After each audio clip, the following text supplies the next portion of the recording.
Continuando os exercícios, então. Questão 3, exercícios de aplicação do módulo 10. Questão 3 fala assim: o quadro representa o código genético universal. Então, esta tabela é a representação de todos os possíveis códons e seus respectivos aminoácidos. Lembrando, códon são então a organização de 3 bases nitrogenadas ou 3 nucleotídeos. RNA mensageiro, então, de 3 em 3 bases nitrogenadas, nós contamos, então, um códon, certo? Bom, e temos aqui, então, a pergunta. A molécula de RNA mensageiro com a sequência tal produz qual segmento, então, de proteína? Bom, primeira coisa que nós temos que ver, que entender, né? Que nesta tabela há códons de início e códons de fim.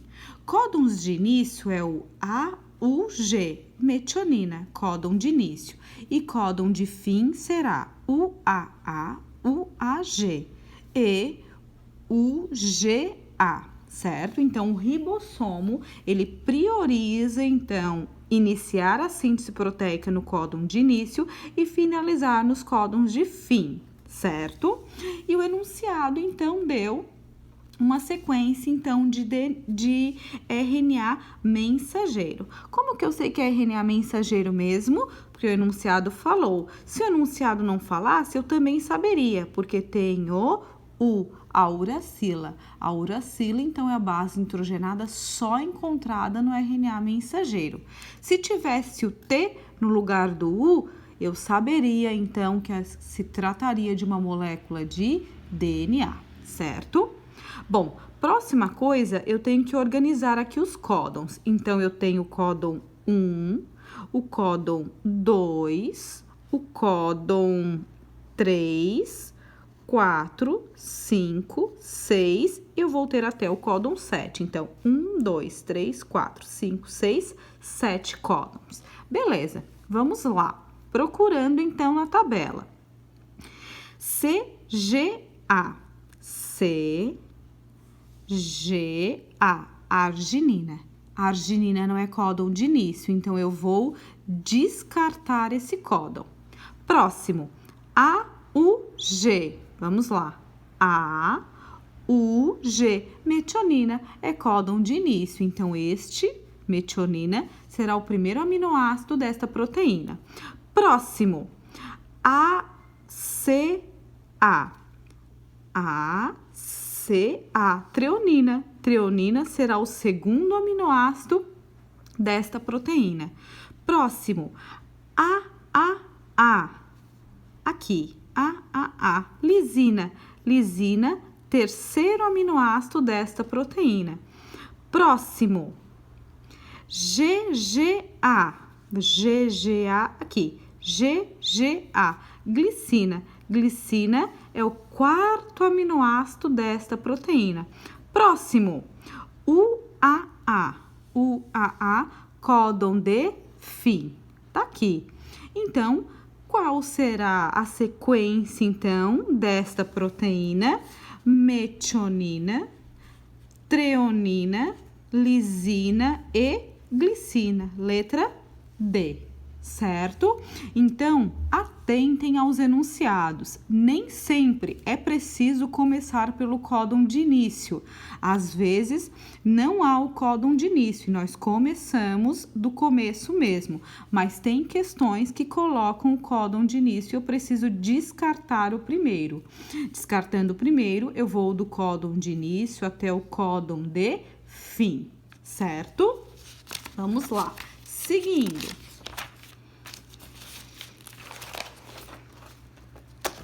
Questão 7. A imagem a seguir representa o processo de tradução. Tradução, então, nada mais é do que a leitura que o ribossomo faz da molécula de RNA mensageiro, tá? E a união dos aminoácidos. Então, vamos lá. Letra A.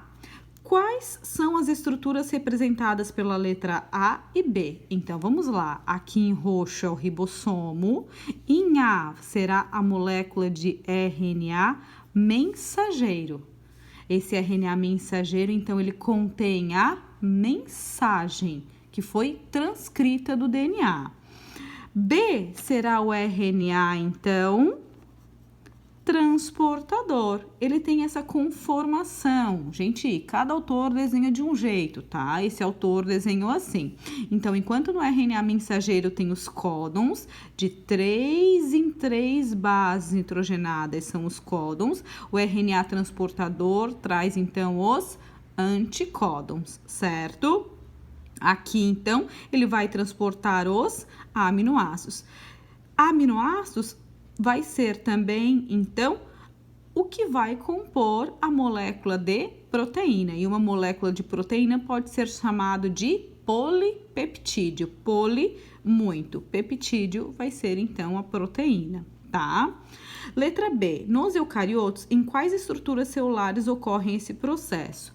Esse processo, então, de síntese proteica pode acontecer tanto no retículo endoplasmático rugoso, porque é nele que estão, então, os ribossomos, ou esse processo pode acontecer livre no citoplasma junto com os ribossomos, certo? Bom, aqui, questão 10. Os esquemas 1 e 2 a seguir mostram as etapas da expressão gênica em dois organismos distintos, um procarioto e um eucarioto. Turma, procariontes são as bactérias, eucariontes são os demais organismos, tá? Nas bactérias é o esquema, então, em 1. Nas bactérias não ocorre o processo de splicing, não precisa, certo? Então, vamos lá. O que está acontecendo aqui? Do DNA para o RNA. Então, o RNA copiando a molécula de DNA. Item 1, então, é a transcrição. E 2 vai ser, então, já para a produção da proteína. 2 vai ser a dita tradução, certo? Bom, e o esquema em 2, então? O esquema em 2 será a síntese proteica num organismo eucarionte ou eucarioto. Então, vamos lá. Percebam que aqui nós já temos um outro coloridinho. O que seriam esses coloridinhos? Essa estrutura coloridinha seria a parte não codificante, ou seja, os introns. Lembram? Partes não codificantes do DNA.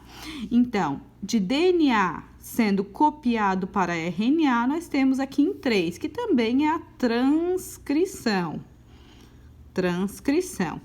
Bom, o próximo passo será a remoção dessas partes não codificantes, dos introns. Então, 4 será o splicing. Eu tô escrevendo certo? Splicing. Não sei se escreve assim, depois eu vou ver direitinho se escreve assim mesmo, tá? Bom, seguindo, o próximo passo seria, então, do RNA splicing, tá aqui, ó, splicing. Ixi.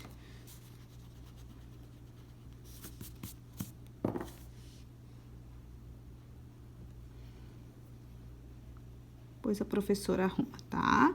Splicing. Bom, o 5 seria, então, do RNA traduzido para a proteína. Então, tradução, certo? Estes são os nomes, então. Bom, vamos lá. Mais uma questão.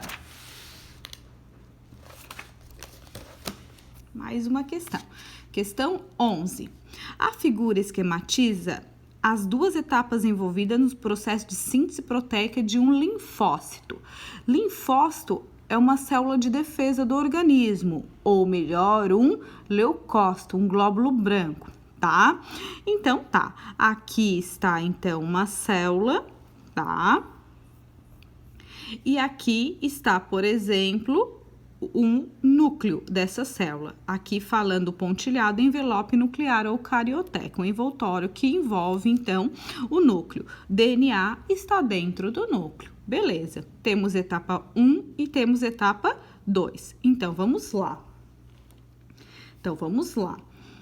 Com base nessas informações, responda ao que se pede. Como se denomina as etapas 1 e 2, respectivamente? Bom, DNA sendo copiado para a molécula de RNA mensageiro e acontecendo splicing, nós temos o processo, então, de transcrição. Bom, esse RNA mensageiro agora sai do núcleo e vai lá encontrar os ribossomos, certo? Bom, essa etapa, então, vai ser a tradução, na qual os ribossomos vão fazer, então, a leitura desse RNA mensageiro para a produção, então, das proteínas, certo? Letra B. Após uma imunização ativa, tá?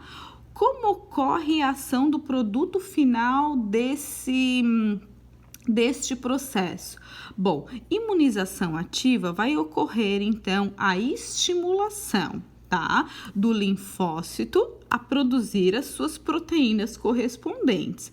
O produto final dessa síntese proteica desses linfócitos são os anticorpos. Anticorpos, então, são proteínas de defesa. Esses anticorpos, pessoal, eles atuam sobre determinados antígenos. Antígenos são corpos estranhos que acometem o nosso corpo, certo? Então, essa imunização, tá? Vai estimular os linfócitos a fazerem a síntese proteica e a produzirem, então, os seus anticorpos correspondentes, certo? Bom, espero que tenham gostado. Beijinho, beijinho. Tchau, tchau.